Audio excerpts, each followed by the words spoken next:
All right, hey, what's up, guys? Coach Matt, Play Fast Football. All right, today we're going to do a short video on breaking down your stats. We are halfway through the year. We're at our 5-game point, so I'm going to go through some of our stats and then show you the things that we're looking at and why we're looking at them and how some of those stats, you have to be able to break down beyond just what the stats are. You have to start figuring out what they mean and why they mean what they mean and where you need to make your most improvement. Remember to check out some of our sponsors. Got the Difference USA, which is the ultimate striking machine. We have one in our weight room currently. Sets up right on one of our squat racks. It's got a body pad, nice small pad. It's got a chest with some slight smaller arms coming out. All right, where your kids can learn how to put their hands, elbows in, thumbs up. Where your hands go, you've got to press and leverage it in when you strike. So you got to learn to use not only your hand placement and your elbows in to strike, but you got to use your hips to get it leveraged in. It's got different coils for different tensions as kids get stronger and better at striking. So you can get thousands of reps inside your weight room. You can bring them out on the field with universal attachments and set them up outside. You don't need a partner. You don't need anybody holding a hand shield. You don't need a med ball. All you need is one person working. You can get thousands of extra reps. So check out the Difference USA. All right, JustPlayFB, which is the digital software diagram tool that I use to draw plays. Any clinics I speak at, any webinars that I do on my website, those, if I'm going to draw diagrams, it's going to be with JustPlayFB. So make sure you check out Just Play. All right, Defensive Coordinator 1, which is an in-game app that allows you to use live in-game data to make critical in-game adjustments. You're charting the game. You already have formations and tendencies and scout templates built in for each opponent each week. Then you start charting the game live, see what you're actually getting, see what they're actually running, see against the calls that you're making, see the calls you're making against what they're running so that you can make your adjustments to figure out certain coverages against certain sets are good or bad. All right, certain blitzes against certain things are good and bad. I think it's a very valuable tool because sometimes as a coordinator, you end up getting away from things that were good to you earlier. And if you don't have somebody giving you information to say, hey, coach, go back to this front or this pressure or this movement or this coverage, or when they're in two-back, go back to angling or slanting this way or this stunt. If you don't have somebody to tell you that, all right, or even on offense, what happens sometimes is you run some plays and you get away from them and you forget that those plays were averaging 4 or 5 yards every time you call them, but things happen in a game and you forget about a certain set or a certain play or a certain personnel group, and next thing you know, you've forgotten what you're doing. So make sure you check out Defensive Coordinator 1, which lets you use the live in-game data to make those critical in-game adjustments. GameStrat, which is our sideline replay system, in the description box below, you'll have a link so that you can directly click on the link to take you to GameStrat. It's our sideline replay system. If you're looking for the #1 most affordable, most reliable sideline replay system on the market, check out GameStrat. Great customer service, great guys. All right, they'll be down at our clinic in January. So if you're coming to the clinic in January 24th, 25th, 26th, GameStrat will have a booth there. You can check them out, meet them. All right, they're excellent business people, but they're even better, all right, personally with their customer support. All right, and then Dome Hats, which is one of the major sponsors of Play Fast Football. This is our gray, all right, Orange Park Dome hat, swords up on the back. Okay, you can customize your hats online. They have an online hat builder. All right, they're doing a lot of great work. They're starting to branch out from just Northeast Florida to do stuff nationally. Every hat has a story. They want to find out what story is behind your hat. If you are using them as a fundraiser to sell, if you're using them to outfit your team, outfit your company, build your brand, whatever you're trying to do, make sure you check out Dome Hats. They make a great product, great customer service, good people, 2 former Florida football players that understand what we go through as coaches. So make sure you check out Dome Hats. All right, so as I said, we are halfway through our season. We are 5 games in, have 5 games left. All right. Currently, we are 3-2, and we're 2-0 in our district, so that is really the only stat at the end of the day. All right, that is really important. We're 2-0 in the district, which is how in the state of Florida, first way you get into the playoffs is by winning your district. The second way is by a point system based on your schedule and your opponent's schedule. So being 2-0 in the district puts us in the driver's seat right now. Keep winning district games. You're going to guarantee yourself a chance to go to the playoffs. All right, we're 3-2 overall, so we're 1 ahead of the curve. All right, in the win-loss column. So ultimately, we all know as coaches, that's really the only stat that matters. But what I'm going to do is take you through some of our offensive, defensive stuff, and then try to take you through where some of those stats are relevant, and some of them become irrelevant because of our inability to do certain things. Okay, so So far on offense, we've run 279 plays. All right, so in 5 games, you're probably running about 55 plays a game, something like that. That's a little bit low for us, but one of the reasons that's a little bit low for us, we've had some big plays on offense that have resulted in touchdowns of over 50, 60 yards that result in shorter drives. And then we've also had some teams that have slowed the game down on us, and they have taken the play clock down as far as they can, which is a good tool on their part. When we are not scoring points on offense, that allows them to stay in the game, keep the game where they want it. So a couple things that kind of dictate how many plays you run in a game. So we average about 5.7 yards a play. I think that's a pretty good average. All right, all things considered, I think 5.7 yards a play is pretty good, and I'll get into a little bit later where that stat can be a little bit skewed. We're 44 for 91 for 780 yards, 8 touchdowns, 2 interceptions, 17.7 yards of completion. I think 17.7 yards, almost 18 yards of completion is a very good stat. I don't like the fact that we are under 50%, all right, with our completion percentage for our passing game and the things we try to do. I think that percentage needs to be higher, but I also think our quarterback has taken too many shots down the field that he has missed.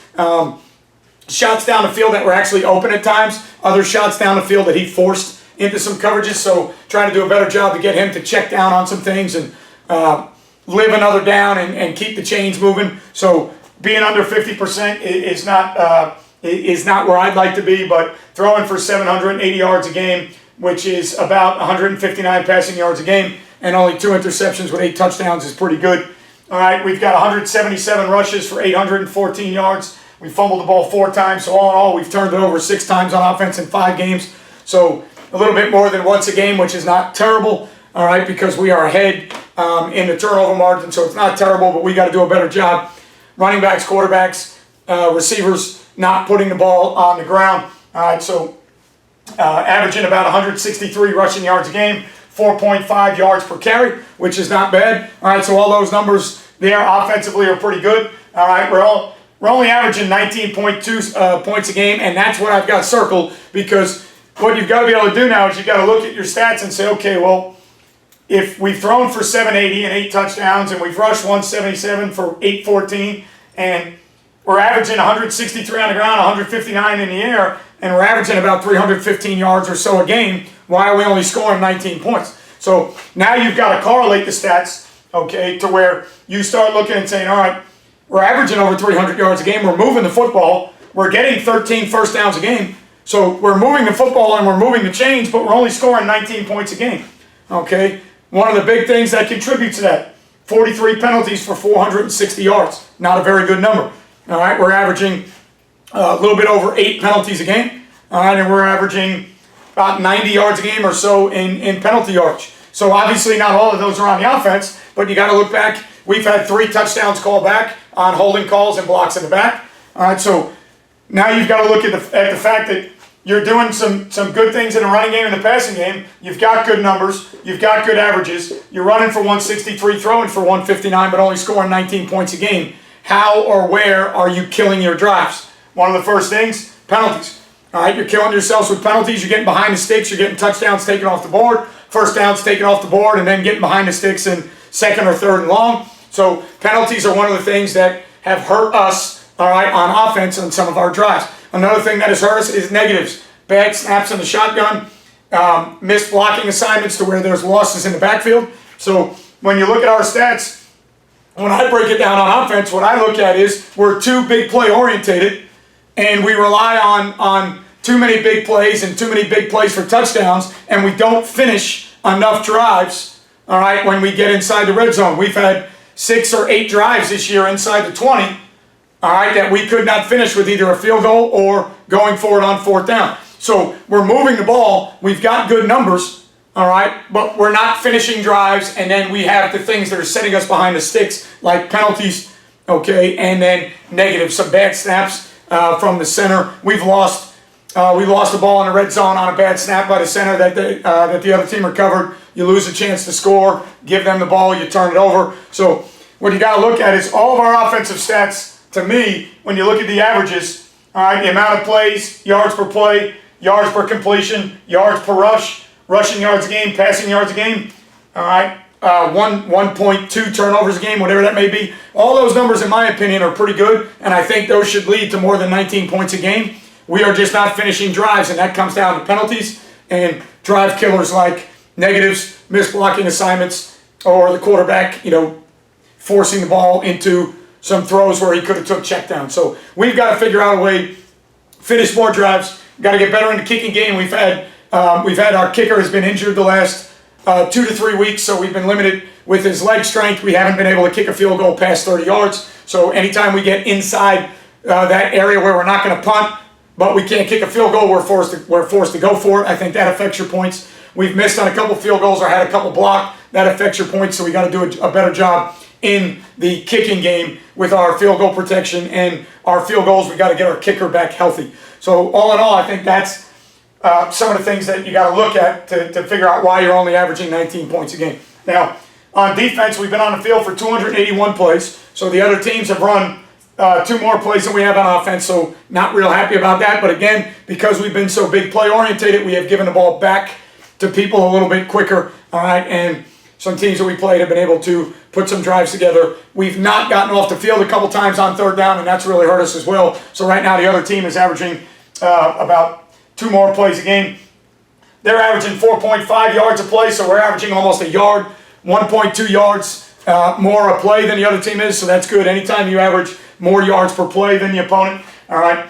Rushing yards, we've only given up 614, so about 122 a game we're giving up in the running game, so I think that's pretty good. Passing yards, we've given up 652, 130 a game. So overall, we're only giving up 252 yards a game, so we're out gaining our opponents by about 70 yards a game or somewhere 65 yards a game, right around there.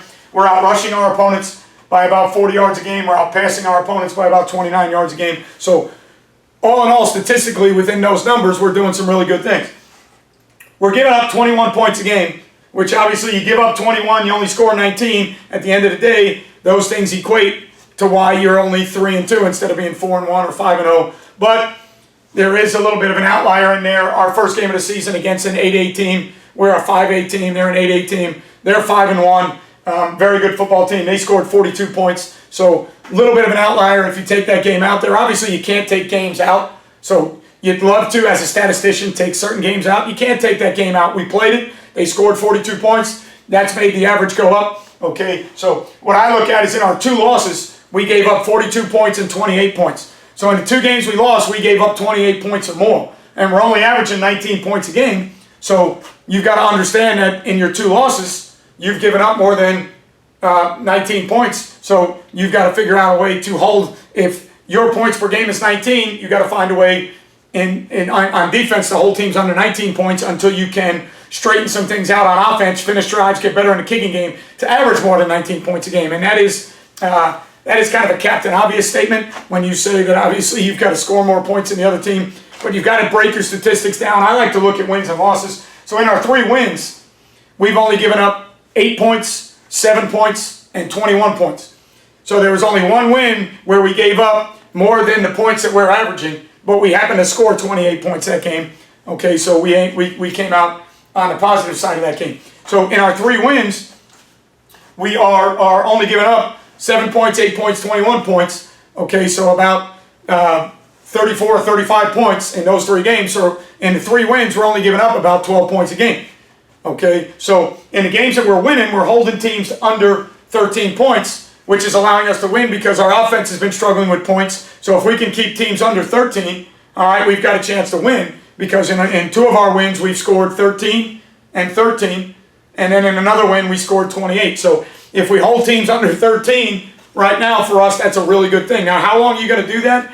In high school, I'm not really sure. We're playing some good defense. But when it comes to injuries, it comes to penalties, it comes to turnovers, special teams, I think sooner or later, holding teams to 12 points or less in today's game with the amount of possessions, with us being an up-tempo team, we give the other team way more possessions. So I think eventually those numbers may catch up to bite you. I hope they don't. But we've got to straighten the offense out so that when the possessions catch up to us a little bit on defense and maybe we give up 19, 20 points, we can score more than 19 or 20 points and get those wins.